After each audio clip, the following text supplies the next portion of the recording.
Sobat Migran dimanapun kalian berada. Hari ini saya ingin membahas tentang BPJS Ketenagakerjaan lagi ya teman-teman semua. Jadi begini teman-teman, kemarin kan beberapa kali saya menjelaskan di konten sebelumnya ya. Di konten sebelumnya saya menjelaskan bahwa tidak perlu membayar BPJS Ketenagakerjaan karena melihat dari persoalan yang kemarin-kemarin ya, bahwa tidak berguna menurut saya bayar BPJS Ketenagakerjaan ketika kalau kita sakit BPJS Ketenagakerjaan kan nggak bisa cover yang ada di sini, kita nggak bisa mengklaim di sini, mengklaim yang di sini gitu di Hong Kong. Sementara kan kita ada punya majikan kayak saya bilang, saya kan majikan, kalau saya sakit apapun untuk memeriksa ke dokter saya selalu dibawa ke rumah sakit Advent Chun Wan Hong Kong di sini, dan saya punya kartunya. Gitu. Setiap ada pengeluhan saya sakit, majikan selalu bawa saya ke sana gitu. Jadi menurut saya nggak ada manfaatnya.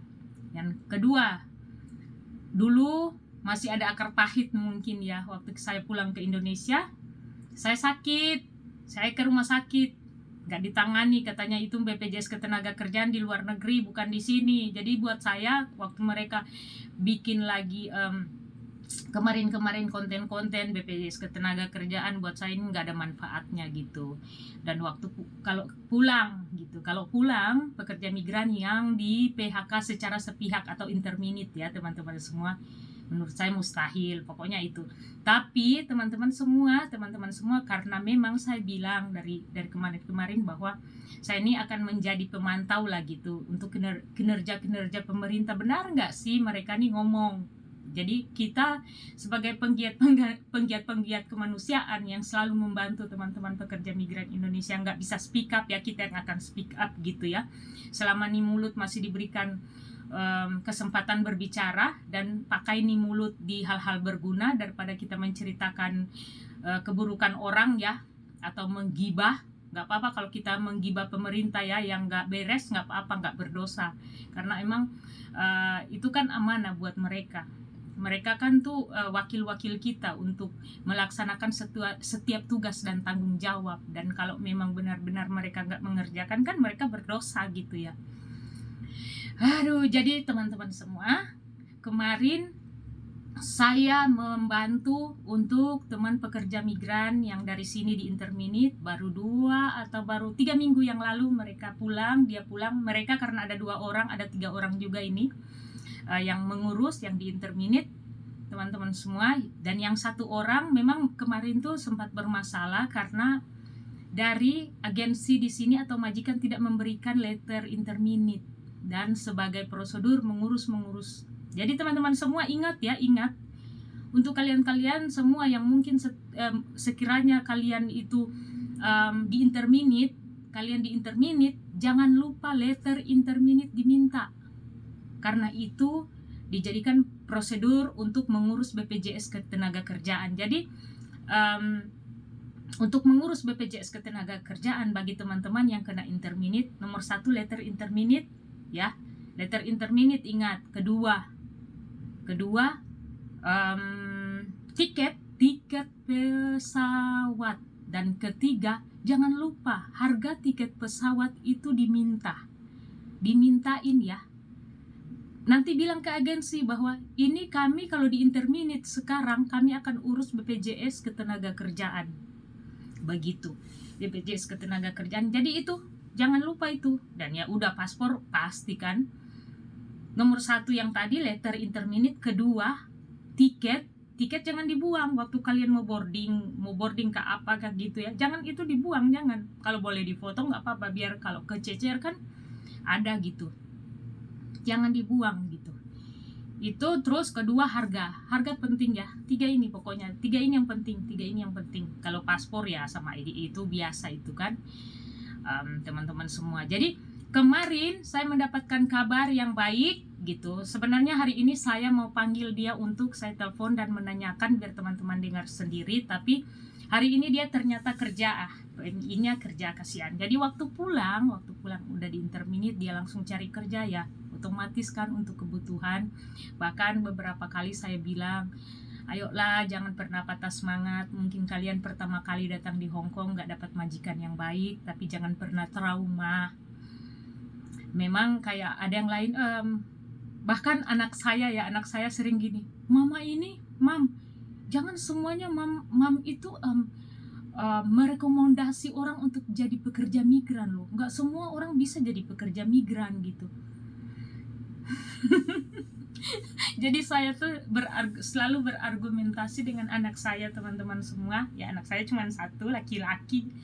Jadi di sini kalau ada yang mau besanan sama saya, silakan. Anak saya laki-laki, nanti bulan April dia umur 21. Jadi teman-teman semua, sebenarnya anak saya juga tuh saya udah masukkan BLK mau ke Jepang. Ya, tahulah anak-anak yang yang modern sekarang ya, yang nggak mau diatur, mereka bisa mencari jalannya mereka sendiri gitu. Ya, saya sebagai ibu pekerja migran Indonesia tahu dong. Saya bilang ke dia, kalau kamu nggak mau kuliah, ya mau jadi pekerja migran aja gitu. Benar nggak sih? Dia bilang ke saya, mau kuliah juga mam, uang keluar gitu. Nanti keluar nanti 4 tahun kemudian keluar ya sertifikat sarjana gitu. Tapi belum tentu saya akan dapat.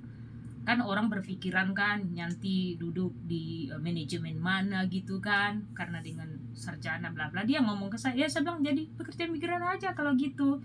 Masukkanlah dia ke LPK gitu. Akhirnya dia mengundurkan diri.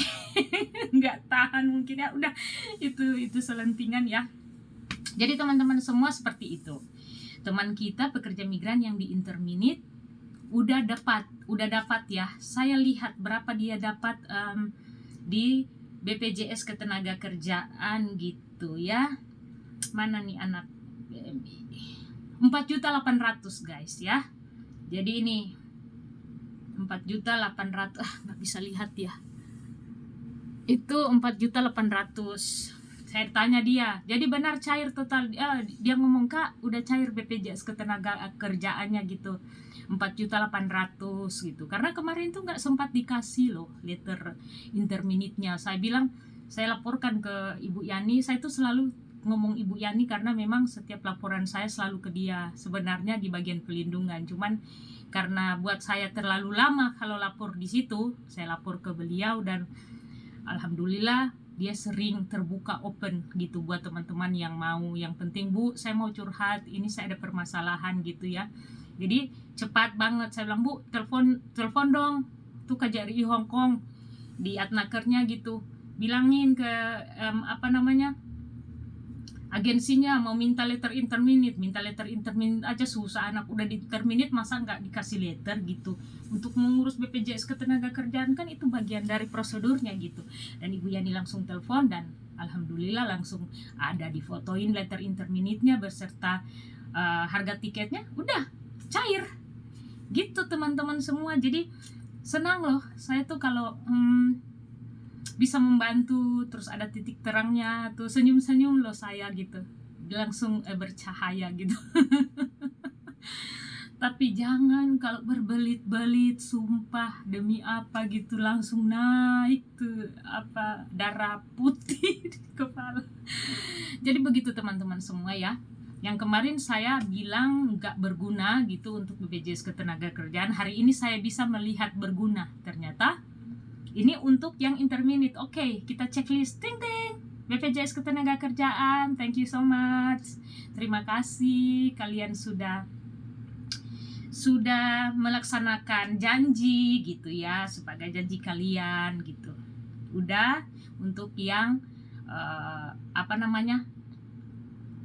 pemutusan kontrak. Sekarang kita melihat lagi apakah benar ke depan bahwa yang sakit di Hong Kong bisa di cover atau tidak gitu. Tinggal itu doang. Kalau untuk yang meninggal saya tidak menyarankan ya, karena kami tidak ingin kesana dulu gitu. Kami ingin bermanfaat dulu ya untuk keluarga dan bangsa ini yang perlu diselamatkan gitu.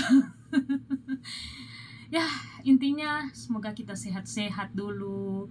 Masalah asuransi, kalau kita udah meninggalkan anak-anak keluarga kita yang dapat itu pun kalau apa namanya, amanah, nantinya kita udah nggak ada, diberantamin atau gimana ya kita nggak tahu, intinya kita tetap sehat.